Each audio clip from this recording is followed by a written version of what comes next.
Hey everybody, John M. here with Sober Speak. Thank you so much for tuning in.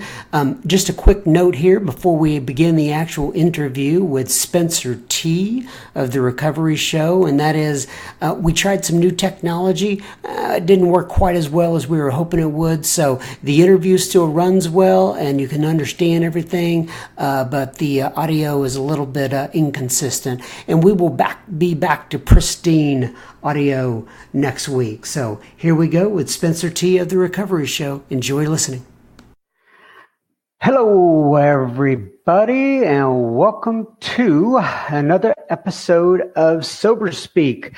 At Sober Speak, you will find podcasts of men and women sharing their experience centered around the Alcoholics Anonymous 12 Steps of Recovery. In this particular case today, it's going to be the Al-Anon 12 Steps of Recovery, but you will see what I'm talking about. More will be revealed. My name is John M. I am an alcoholic, and I will be the host of this episode. Consider Sober Speak, if you will, your meeting between meetings. We don't really want to replace meetings, but we can supplement for when you're not able to get to meetings. We welcome all of your comments, and you can contact us in a couple of different ways. You can go to soberspeak.com and simply click on the Contact Us tab, or you can email us directly at feedback@soberspeak.com. We not only welcome your feedback, but highly encourage it. Sober Speak is a self-supporting organization through our own contributions. We are not allied with any sect, denomination, politics, organization, or institution. We do not wish to engage in any controversy, neither endorse nor oppose any causes. Please remember, we do not speak for any 12-step community. We represent only ourselves. We are here to share our experience, strength, and hope with those who wish to come along for the ride. Please take what you want and leave the rest at the curb. So, we're going to take a little bit of a turn here today. As I mentioned right on the beginning of the podcast, where we share experience, strength, and hope around the Alcoholics Anonymous 12 Steps of Recovery. But I have my friend Spencer T. on the program today, and he is a member of Al-Anon. And I'm going to ask him, first off, to read something. I asked him to bring along something that he thought would be special to him. And Spencer, I'm going to turn it over to you now, let you read whatever you want to read, and then comment on it if you'd like to tell people why it's special to you. Thanks, John. This is the suggested Al-Anon welcome. This is read at many Al-Anon meetings at the beginning. We welcome you to the Al-Anon family groups and hope you will find in this fellowship the help and friendship we have been privileged to enjoy. We who live or have lived with the problem of alcoholism understand as perhaps few others can. We, too, were lonely and frustrated, but in Al-Anon we discovered that no situation is really hopeless and that it is possible for us to find contentment and even happiness whether the alcoholic is still drinking or not. We urge you to try our program. It has helped many of us find solutions that lead to serenity. So much depends on our own attitudes, and as we learn to place our problem in its true perspective, we find that it loses its power to dominate our thoughts and our lives. The family situation is bound to improve as we apply the Al-Anon ideas. Without such spiritual help, living with an alcoholic is too much for most of us. Our thinking becomes distorted by trying to force solutions, and we become irritable and unreasonable without knowing it. The Al-Anon program is based on the 12 steps adapted from Alcoholics Anonymous, which we try little by little, one day at a time, to apply to our lives along with our slogans and the Serenity Prayer. The loving interchange of help among members and daily reading of Al-Anon literature thus make us ready to receive the priceless gift of serenity. Beautiful. I picked that because it was pretty much the first thing I heard when I came to a meeting, and there was some stuff in there that just seemed, those claims that seem outlandish. Been to enough open AA talks to know that you have your own version of that. The promises in the ninth step that, are these extravagant promises? Well, they felt like pretty extravagant to me. For example, where it says we can find contentment and even happiness whether the alcoholic is still drinking or not. Well, my alcoholic was still drinking, and I really didn't think this was possible. It just didn't seem possible at all. And then there's that phrase about becoming irritable and unreasonable without knowing it. And I recognize now that I was irritable and unreasonable. I was quite irritable and quite unreasonable at times because I was trying to do something that was not possible for me to do, which was to get my loved one sober. That's great. That's a beautiful reading there, and I'm glad to hear Al-Anon. That's what the meetings are opened with, and I know I've heard that before, either in open meetings or Al-Anon meetings that I have been a part of in the past. Not too many, but I have gone to a couple of meetings, and I want to let people know at the top of this podcast the history and why Spencer is actually on this program today. And that is because when I first started this particular podcast, Sober Speak, back in January of 2018, I had absolutely zero idea of what I was doing, how to set some things up. But I started listening to various podcasts that I could find on the internet. And Spencer has his own podcast. It's called The Recovery Show. I'll let him talk about that in just a moment. It's an Al-Anon podcast. And out of all the podcasts, all the recovery type podcasts that I listened out there in the land, Spencer's was, from my perspective at least, by far the most well done podcast out there. So, I've had people ask me before, why don't you do more podcasts? I was like, well, let me just say this. If you're looking for something else during the week, here's another place you can go. Spencer's, it has some great information. I listen to his podcast on a consistent basis. Maybe that says something about me, huh, Spencer? Maybe I should be in a Al-Anon room. But nonetheless, he did a great job. We kind of started some communication via email, and he's been very helpful in helping me get started and encouraging.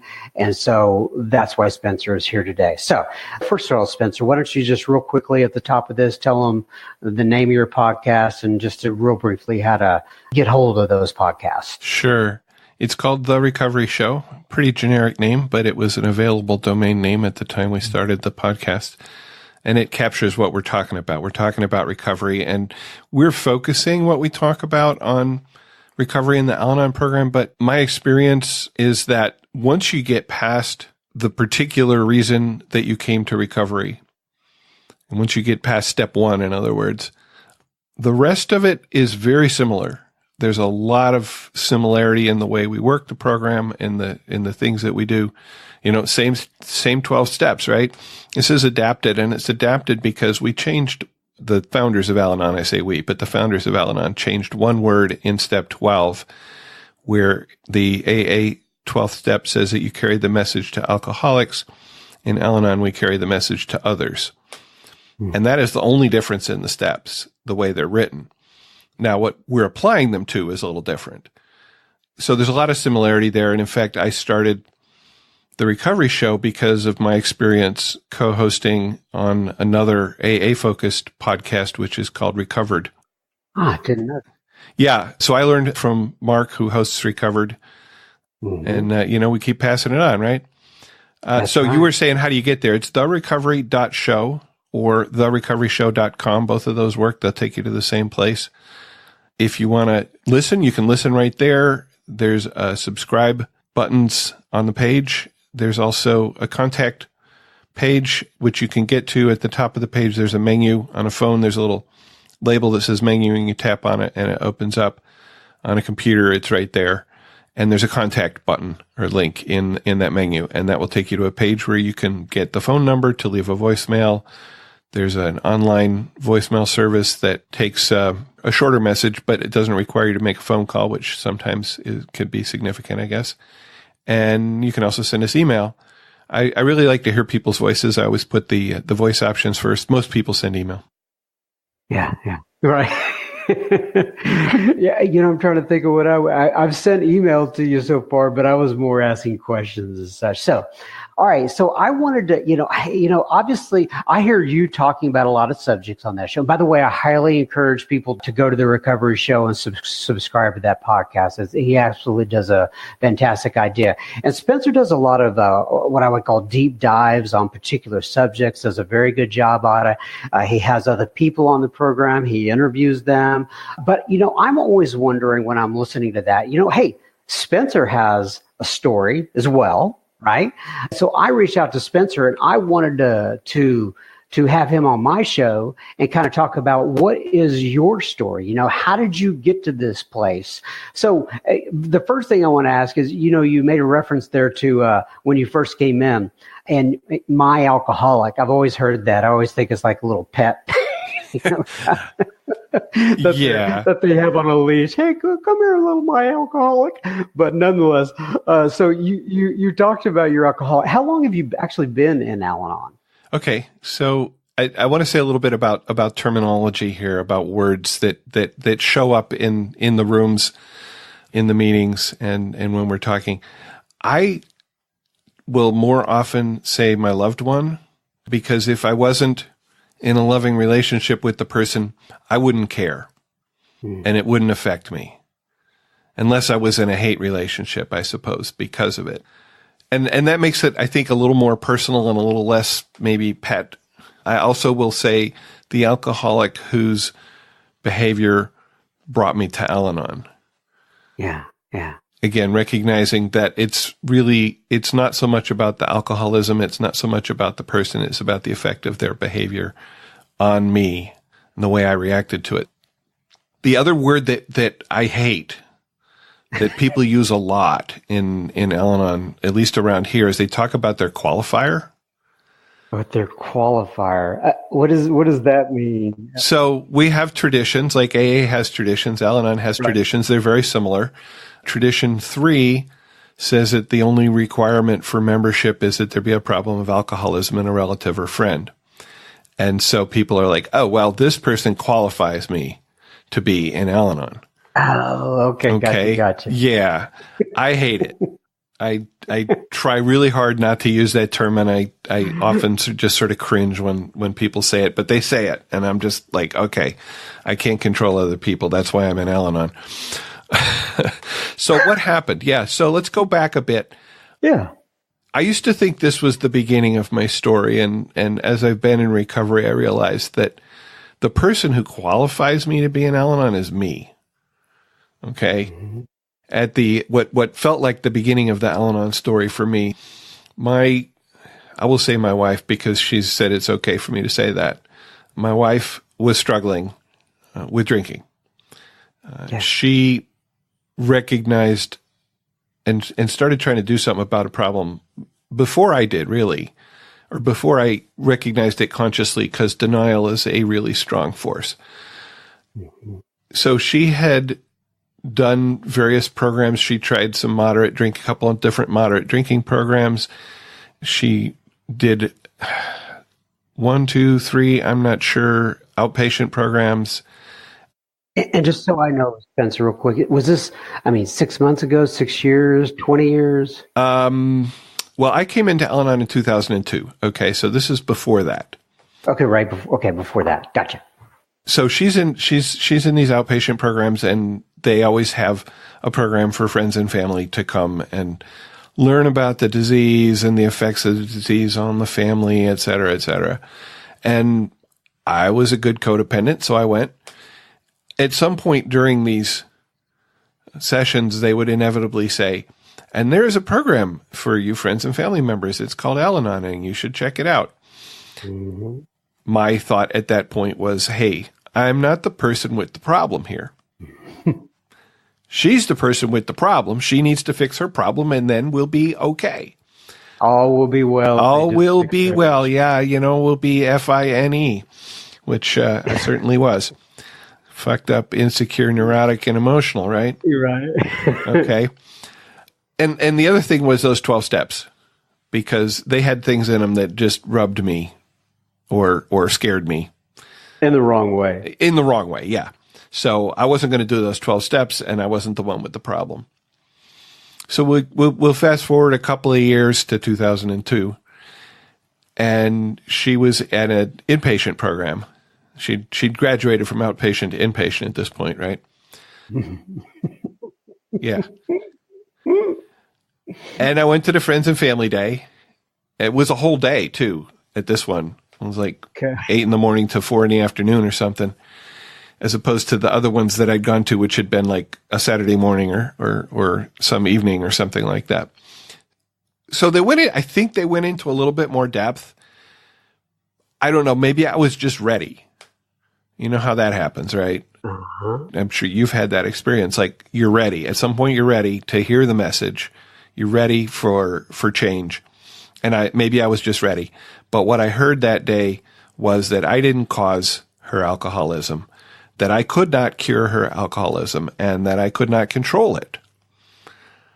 And you might think, like, oh, that's horrible, because this is, I wanted it to be fixed. Yeah. But what I heard was, and what I felt was, relief. Like, here was somebody, like, in authority or whatever, somebody who knew, telling me that the thing I had been trying to do was not something I could do, and effectively giving me permission to stop. Mm-hmm. And I felt this relief. But also I knew, damn, I'm miserable. Good news, bad news. If we're not going to fix her, how do I get less miserable? What do I do for myself? And that was when I heard and, understood that there was this program, Al-Anon, and it was for me. And I could get less miserable, maybe. Right. And it's like, well, what the heck? We'll give it a try. What do I have to lose? A couple hours of my time, right? I can go to the meeting, discover it's nothing, and go away. Right. So it was a friends and family day in a treatment center. Somehow, some way, it got through to you on that time. And that kind of started your, I wouldn't say story, but that started your recovery process. And now you're saying, okay, I'm going to give it a shot. So yep. You said, I'm going to give it a shot. Then what next? Right. So I identify that day as what I call my surrender day. When I hit my knees. So let me ask you a question, because I've always wondered this, right? And I'm sure I've asked this question before, but I know in Alcoholics Anonymous, right, we can pretty much measure. Yeah. If you have sobriety, you got sobriety, right? If you're drinking, you're drinking. If you're not, you're not, right? Yep. And that's our sobriety day. And so you said your surrender day. So can a surrender day change, if you will? I imagine it could. For me, that was the beginning of a process that, I'm like one of those lucky alcoholics that goes to an AA meeting and it clicks right away. Right. Okay. I know people who are in and out of the program, and I think it's everybody's choice as to how they want to identify how long they've been in recovery when it's something that's not obvious. Right. I think it's when you commit, right? Right. There are people, and here's how I can a little bit equate it, because I see people in AA who come in on a consistent basis, and then they haven't had a drink, but perhaps they're on the side, they're doing a marijuana maintenance program, or maybe they took a few too many pills or something like that. And so technically speaking, they could get away with saying that they're sober, but they come back in later and say, I just can't live with myself inside. I'm starting over. Yeah. And this is my new sobriety day. So in a way that could equate to a surrender day being different. So I think I got that concept from another person who was in the meeting that was my home group for a long time. This person started coming maybe a couple of years before the date that she now identifies as her Al-Anon birthday, if you will, her surrender date, because she was coming because one of her students told her she needed to come.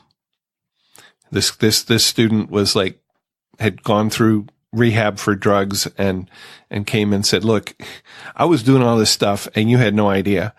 And if you're going to continue in the position you're in, you really ought to go to Al-Anon and find out what's going on with you.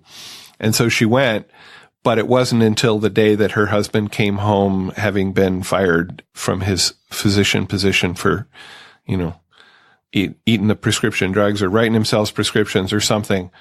Mm-hmm. He got fired. Actually, I think he got arrested. And that's the day when she says, yeah, my knees hit the floor that day. And that's where she counts her Al-Anon recovery from. Okay. So for everybody, it's different. And I suppose if I decided I don't see this happening, but if I decided the program's not for me, I don't need it. And then, I came back around and tried to save another alcoholic and found myself on my knees again, I might have to update it. I don't know. It's a good question. Right. Okay. So you get in, you have your surrender date, and then kind of take me forward from there. What happened? So that night, I went to my first Al-Anon meeting, and the way I got there, I had a friend who had stopped drinking and I thought was probably in AA. Maybe I'd heard it from a mutual friend, and I called him up and I said, hey, do you know about any Al-Anon meetings? And he said, yeah. He said, there's a really good one. It's right around the corner from my house. It's tonight. I could take you and introduce you to some people. And I had to think about that. So I said, okay, I'll think about that. And I hung up. And then like 30 seconds later, I called back and said, yes, please. And so that night I went to my first meeting, and I don't know what the topic of the meeting was. I don't know what people said, but somehow I knew that I was no longer alone, because here was this room full of people who understood what was happening in my life, who understood what was happening in my home. And this was stuff that I hadn't been able to talk about to anyone because shame, fear, whatever, I don't know. So you had not been, and to me, that's an important part of the story. So you had not been able to open up to friends, families, ministers, whatever the case may be regarding this, at least not to any sort of deep level, it sounds like. Is that correct? Right. I think almost a year earlier, 2001, we had gone to a cousin's wedding. Both he and his father are recovering alcoholics. So my uncle, right? And my uncle identified my wife's behavior as probably alcoholic, just seeing her at the wedding. Mm-hmm. And I guess spoke to my mother. And so I remember having this conversation with my mother where she asked if my wife's drinking was affecting like her work or something. And I snapped out some response like, I hope not, or I think not, and made it very clear that I didn't want to talk about it. Right. And that was as far as that conversation ever went. Yeah. The body language and the tone tell everything. Oh yeah. We'll pick it up. So I came to that meeting, and at the end of the meeting, I wasn't alone, and I felt a little better. And as a friend of mine in the program likes to say, that feeling lasted probably till the parking lot. Right. But it was enough. It was enough that I came back the next week. And I came back the next week. For my wife, the inpatient didn't take. I think she might have stayed sober, not drinking. There's a distinction there that I think you probably understand. For a couple of weeks, and then she started drinking again. Mm-hmm. She ended up going into a long-term residential program. It was on the other side of the state, and I was driving over there once a week for, hey, friends and family day, right? It sounds so... Got to do this thing, inviting. Right? Friends and family day, like you're going to an amusement park or something like that. In a way, I guess it is. But and this was intense. They did this cognitive behavioral therapy with, sort of confrontational, and people would be carrying a rock around or something occasionally, Oh, like drop the rock. And we had like group sessions and in-person sessions with a therapist and educational presentations about the disease of alcoholism and relapse and so on. It was very thorough, and I learned a lot from it. So she's on the other side of the state. I have 2 children at home, preteen children at home. Oh. My life got easier. Okay. That's the impact of alcoholism on the family right there, right? My life's easier when the alcoholic's not there, even though I'm a single dad. But that's her story, and we'll leave her story to her story. I kept working the Al-Anon program. So I came in and I knew I wasn't alone, and I came back because I wanted a little bit more of that. And I started to listen, and I started to hear what people were saying, and I started to see that here were people who maybe they were still living with their alcoholic like I was, but they weren't miserable. I'm like, well, how do you do that? How do you get there? And the answer, and you know the answer, right? It's go to meetings, read the literature, get a sponsor, work the steps. Mm-hmm. I'm like, okay.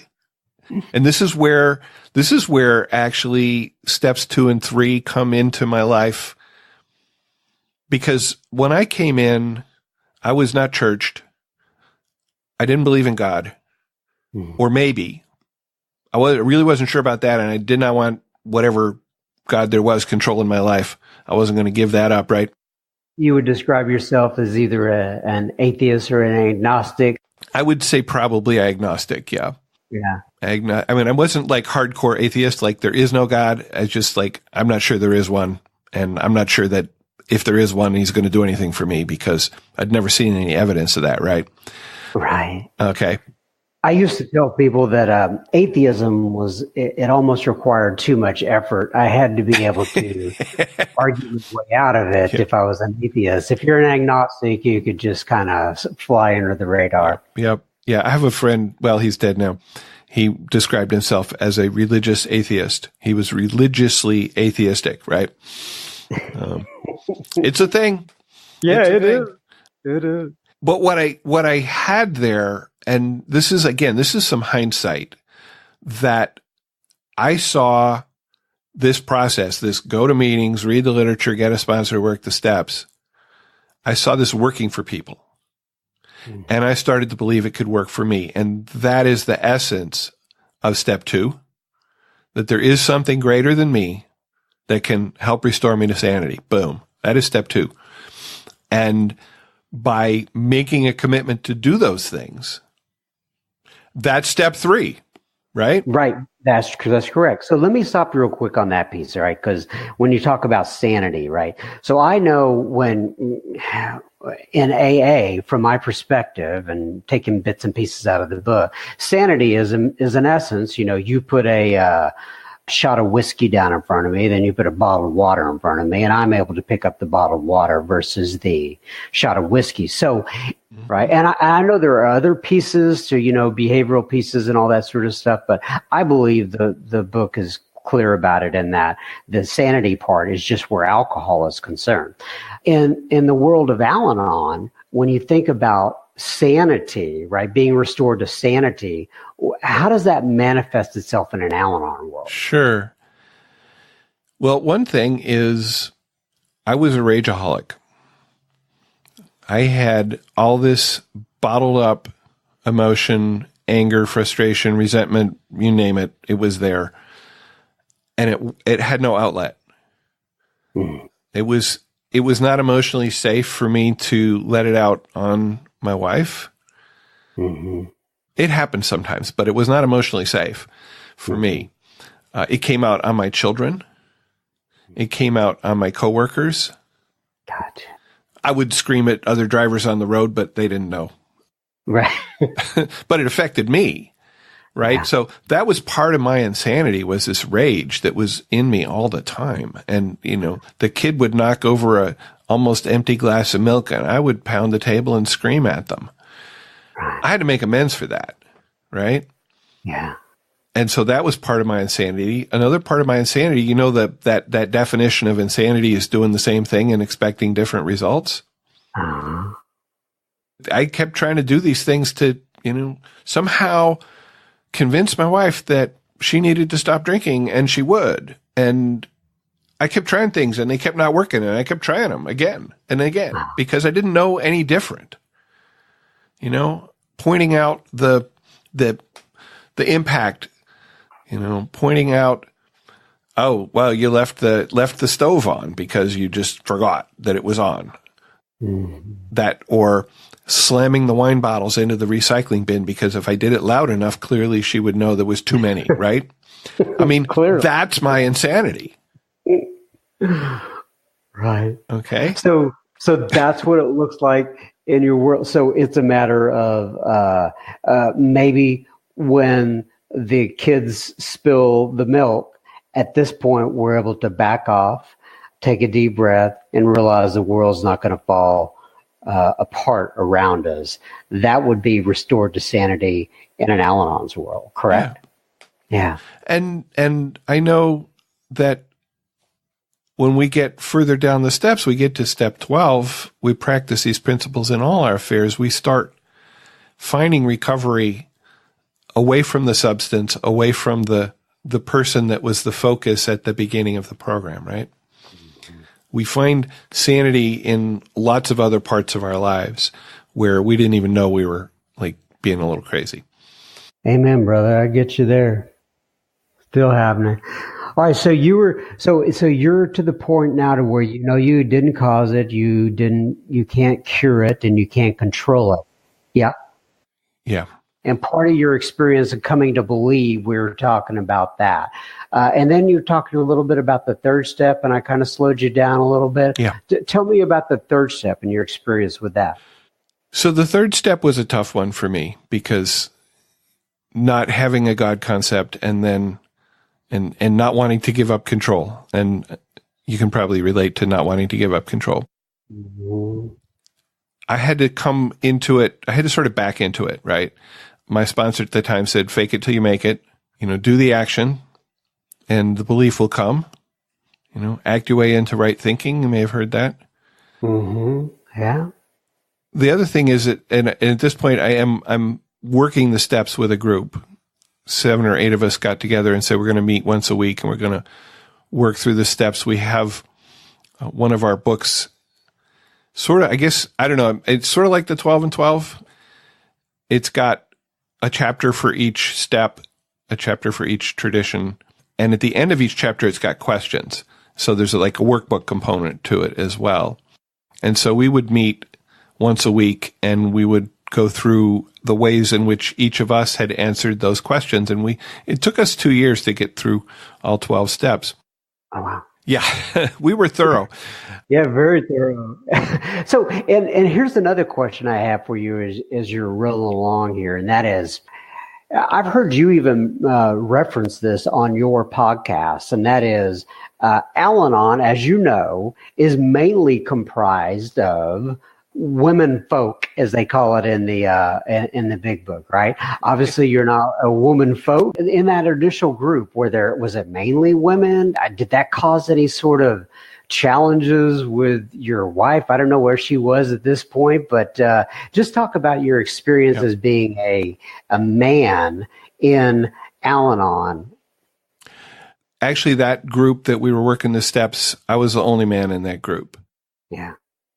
The meetings that I go to now, we're seeing a higher proportion of men, at least in the Southeast Michigan, Ann Arbor area, in the Al-Anon program. And sometimes I'll sit at a table, and most of our meetings are like you sit around a table with like 8 or 10 people at a table, and there's several tables, each sort of doing their own little meeting. So sometimes I'll sit at a table and there's more men than women. It's kind of interesting. A lot of the men in the program are what we often refer to as double winners, which means that they're in AA. But I came to understand that just about anybody who qualifies for Alcoholics Anonymous probably has friends or relatives who are alcoholics. Right, right. And their lives may be affected by those friends and relatives, right? Right, right. And, and I got to tell you, I've found myself very attracted to your show and how you go about things. And I'm thinking, maybe this is telling me something, because it's very good information. I mean, it's about relationships and about how to deal with people and kind of a different twist on it. And I've really enjoyed it. But nonetheless, I want to talk about you. So your experience being a man. So one of the things is it's hard to find a sponsor. Yeah. There aren't a lot of men, and a lot of the men don't stick around so long. Mm-hmm. And so finding somebody who's got the experience to be an effective sponsor is difficult. And the guys that are there get a little overloaded. Right. And so that's an issue. And one of my sponsors for a while was a woman, and she was about my age, which is definitely at that point upwards of 50. And there was no kind of romantic or sexual attraction there at all. Right. But she had a lot of experience in the program, and she was dealing with a spouse who was alcoholic. And when she spoke in meetings, I I heard it, it's like you look for somebody who's got what you want. You look for somebody who says things that you connect with. And I said, can you be my sponsor? And she was for several years. And then my situation shifted. I was at that point started to sponsor a bunch of guys who were double winners. And I wanted somebody who could help me understand how that worked. And so, I got a new sponsor who was a guy at that point. And then he moved away, and it's a whole long story. But so being a man in the program that is it's not hard. There's just some issues. And I'm again doing a step study group, and I'm the only guy in the group. It's just how it happens to work out. Another group that I had was more evenly balanced. We ended up in that group, we got down to like 4 people, and there's 2 of us were guys, 2 were women. So, yes, often a lot more women than men. It's true. So back to the third step then. Yeah. So you were going through this process with this group of 12 people or whatever it was. Go ahead. So answering those questions sort of made me look at my life, made me look at what was happening. And I started to see these God moments, these places where, hey, I wasn't angry today. How'd that happen? Right? Mm-hmm. I started to hear this voice, this little still small voice, as we say sometimes, saying things to me that were not my thoughts. A story here, maybe make it a little clearer. So my wife, when she came out of the residential program and she was clean and sober for the first time in a long time, she did manage to not drink while she was pregnant, which I don't know how she did that, but she did. But then it was downhill after that. And so she comes out, and we had been married, 18 years at that point, I think. Is that right? Something like that. And so is this around 2002? This is in 2002. This is late 2002. Okay. And we had these, what we called hippie wedding bands. They were gold with the opal inlay, and the opal kept cracking and falling out, and they weren't holding up real well. And we thought, well, let's get adult wedding bands, right? So we went to a local jeweler who was like made his own stuff, and she found a ring she really liked, and it was, I don't know, let's say $5,000. And I was like, that's too much. And she wasn't happy with me saying that, right? She really liked this ring. I'm like, we can't afford it. Right. And I don't know, maybe it was a day or two later, I'm walking down the street, and this voice in my head says, this is really important to her. You should get it. Okay. That wasn't me. Right. Okay. That was me being open to the voice of a higher power that was guiding me towards a more, serene life or something, right? A better relationship. As it happens, we went to another jeweler. We found one that was very similar, that was half the price. Okay. So I started to see these, you could call them coincidences, you could call them God moments. And I started to see that if I opened up and listened, I would get guidance. Right. Okay. And it was still up to me to follow it, because that's the way we are. We have free will. Sometimes it's good, sometimes it's not, but we have it. Right. So listening to that still, small, quiet voice within, that takes practice, right? And that's what prayer and meditation are about. That's right. Is opening up to hear. And sometimes God's ways are not our ways. He's not as, quote, pragmatic as I am. So you got a little taste of God in your life by listening to that still, small, quiet voice. Do you remember actually doing, I don't know how it's done in Al-Anon. I know in AA, most of the time it's turn into page 63, you open up the book, get on your knees with your sponsor, whatever the case may be, and you do the third step prayer. Is it done the same way in Al-Anon? Some people do that. That was not my experience. My experience was a much more gradual, coming to a decision and then taking it back and letting it go and taking it back and letting it go. Right. I understand that. There was a point in my life where I was saying that every morning, but it came later. Let me think. So here we are, 2002. Oh, the other thing that happened in 2002, and this I believe is not a coincidence, is I went back to church. I went back to the faith that I had been raised in as a child. Okay. When did you leave it as a child? When I graduated high school, basically. I went off to college. When I was a child, a teen, in my church community at home, we never saw the inside of the sanctuary during services. We never were in with the adults. I had no idea what happened in there except some guy standing up front talking, right? Right. So a little bit of singing. For me, especially as a teenager, church was about fellowship. It was about hanging out with kids my age that we had similar beliefs and playing music, just talking.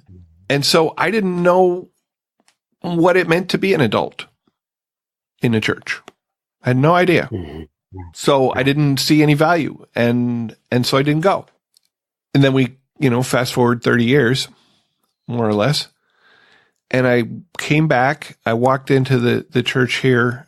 And just out of curiosity, were you by yourself? Were you with your wife? I think she actually started going before me,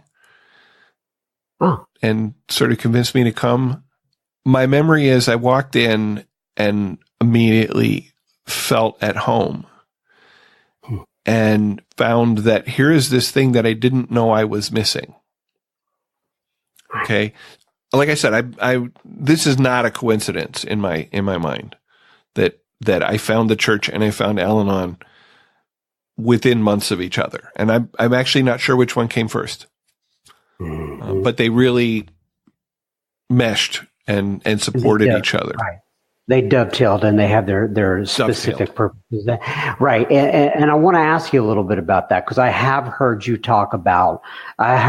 make references to the church that you go to and some of the things that you've learned on your podcast. See, I actually am really listening. I'm not just saying.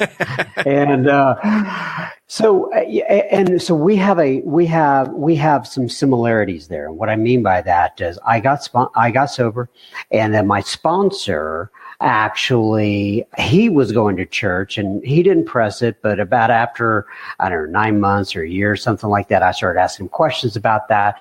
And I started going to church and I thought, oh, wow, I've been missing something. This is really good. But the piece that I really wanted to focus on with you, just because of time here, is that I've heard you talk about actually leading middle schoolers, and that's what I do at my church, and it's been an absolutely fantastic. It's so weird. Sometimes I look up, I go, I cannot even believe I am doing this. How did I get from point A to point B? Mm-hmm. I was not interested in this. So talk about whatever you've learned at church, and maybe possibly with the middle schoolers or anything else. One of the things that happened is my kids turned 13. I have twins, so they turned 13 at the same time, right? Mm-hmm. And I was like, oh, God, I'm going to have teenagers. And a year later, I was like, wow, I have teenagers. I discovered that I actually like teenagers. Yeah, me too. That's what I discovered. Right. And so I started working first with the high school group, 9 through 12 grades, for several years, and then started working with that same age group, but in a larger region, a sort of Michigan, Indiana, a little bit of Ohio, Kentucky region. And we would plan weekend conferences for the high school. Actually, it was a youth-led committee. They planned the conferences. The adults were there to sort of provide support and guidance. Mm-hmm. That was really, what's the word I want? Fulfilling. Mm-hmm. and then I go to these conferences, and you got maybe between 60 and 100 people, locked in a church for a weekend, doing workshops and worship and stuff like that. And all of it led by the youth. It was so powerful. Mm-hmm. And then in the last couple of years, I started working with the 7th grade kids because, they needed a teacher, and the people who were leading the class at that point were like, "Hey, Spencer, we think you'd be great for this. Why don't you come check it out?" And I was like, "Yeah, 7th graders. I don't know if I can, do 7th graders. We'll see." Well, it turns out I can. Right. It's a challenge. Right. It's a really interesting age. Oh, yeah. Yeah, it is. It's incredible how much they know, though, but the same time, what they're going through. And the interesting part to me is I figured out that what they're struggling with is really what I'm struggling with at an adult level. They just have different names and places. And but they're struggling with relationships and how to fit in and being liked and the whole 9 yards, right? That's true. Anyway, I'll let you go ahead. So you started working with the 7th graders. Yep. And I've been doing that for a couple of years, and I'll be doing it again next year. We go on break in the summer. We don't have religious education in the summer. At least not for that age group. There's something to keep the younger kids occupied while the rest of us are sitting there listening to the boring guy up front talk, Right. Which, not so boring once you're an adult, right? Right. And I don't know if you had this experience or not, but every time I would go to a church, I'd think, "Oh, that person's an alcoholic or an Al-Anon or something like that." I mean, listen, and it turns out that these principles have been around for years, and they're not alcoholic, they're not Al-Anon, they're just, they had some sort of idea of which direction to go way before I did. Yep. Also, I feel that working with teens is part of my amends to my own children. I can't give them back the time when I was rageful. I can't give that back to them, but I can pay it forward to somebody else's kids. Right. To be an adult with whom they can have a direct relationship, a respectful relationship. And there've been a few kids who have really needed that. Mm-hmm. There was one kid who started coming to the high school group by himself. His family was not part of our church. But he needed that community. He needed that place where he could be himself, and we could talk about matters of, I'm going to say matters of spirit, matters of soul, which you don't get that like at school. You don't get that hanging with your friends at the mall. Okay? This is a place where we can talk about these things that really matter. Right. I still see him occasionally. In fact, last week I was running a race, and he said, "Hey, Spence." I'm like, "Oh, hey, how you doing?" He didn't even live in town anymore, but he was back for something, and he was running the race, and we shared a moment because we still had that connection that we had built when he was, I won't say an angry teenager, but he definitely had some acting out. Right. Yes, you're right. And it's interesting when I go back and I think about the people that were nice to me or just kind to me when I was a teen, and even in elementary and junior high, those faces still stand out to me, and I appreciate those people investing their time with me. So let's forward through a couple more years of my story here. I worked through the steps. I did the 4th step. I did the 5th step. I did that inventory that had so scared me that was one of the reasons I didn't want to come in the program. I did it, and I found the power in it. I found the power in admitting my faults and owning them and being ready to ask a higher power to help me change. That's step 6 and 7. I started making amends. At this point, my wife's drinking again. That residential program, I think she was sober for about 8 months, and then she relapsed. And so that's part of the story. She relapsed, and I had a backslid. I slipped. I did some crazy things. I actually forced her back into that residential program for another month. And she came out, and she drank the night she came out. And that put the nail in my controlling. Like, it was very clear that I had no control. And that's the last time I actually tried to force her into anything about recovery. But what I knew at that point was I recognized what was happening, and I stepped up my meetings. Al-Anons, we're kind of more laid back. We might go to 1 or 2 meetings a week, especially when things are going well. I ramped it up to like 5, and I probably could have gone to more, except like there wasn't one night. There weren't any on Saturday or in the evening or something. Anyway, I kept working my program. I was not ready to make amends to her at that point. And this is one of those things like, step 8 says became ready to make amends to them all. Well, I was not ready to make amends to her. I knew I needed to. Right. But I wasn't going to do it while she was still drinking. Right. That sat with me for a while. It did. Got to steps 10, 11, 12. I love those steps. They were where I want to live, right? Mm-hmm. I I want to clean up my messes as soon as they happen. There is such a relief in doing that, right? I make a mistake. I admit it. I do what I can to make amends, to fix whatever, or to change so that maybe it doesn't happen again. And it doesn't sit on me anymore, right? Right. It's a beautiful step. Step 11, I work on that.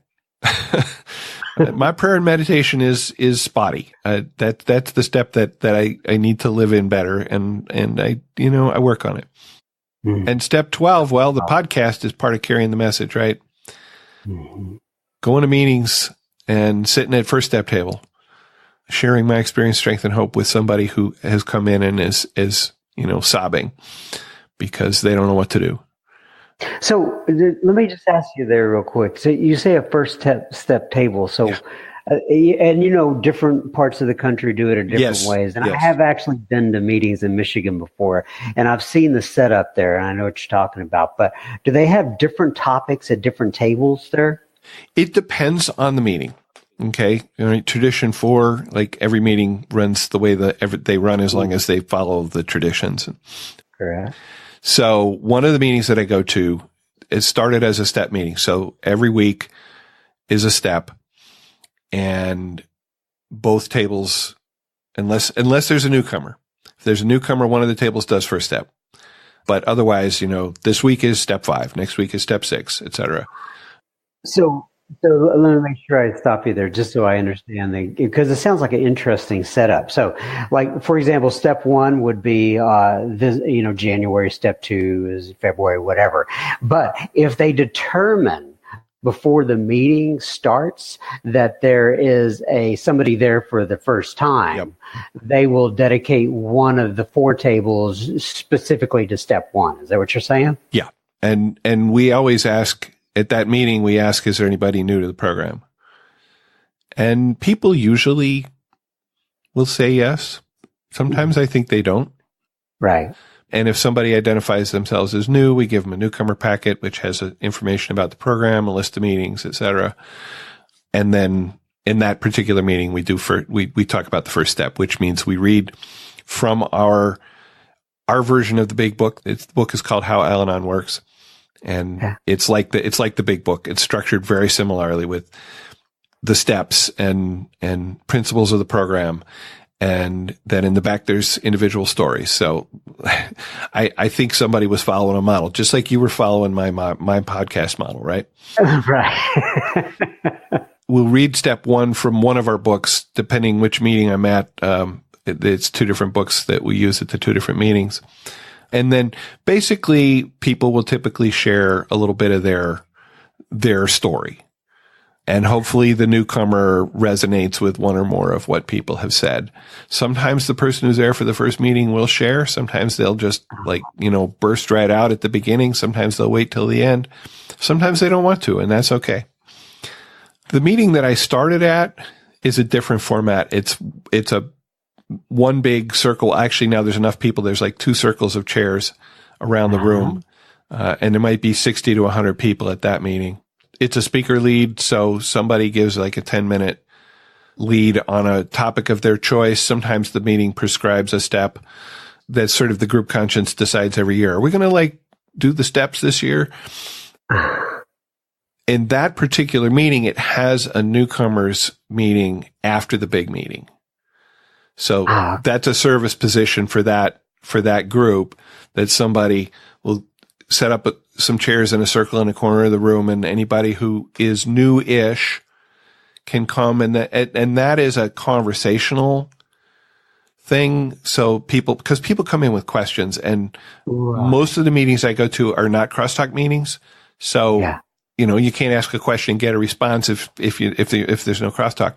But so that little circle does have back and forth. People can ask questions, learn more about the program. And sometimes people would come to that for several weeks or months as they're trying to learn more about how this program works, what it means to them. Right. Because it's not obvious to a lot of us why we're at an Al-Anon. I mean, it was obvious to me, but some people are come in and they're really not sure why they're there. You know, they don't maybe have an active alcoholic in their life.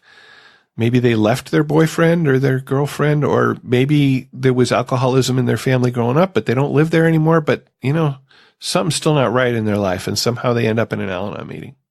Right. So I want to go back to your just real quickly before we wrap up, your wife, because I've heard you talk about her. Right. Does she eventually get the hang of it, so to speak? So here we are.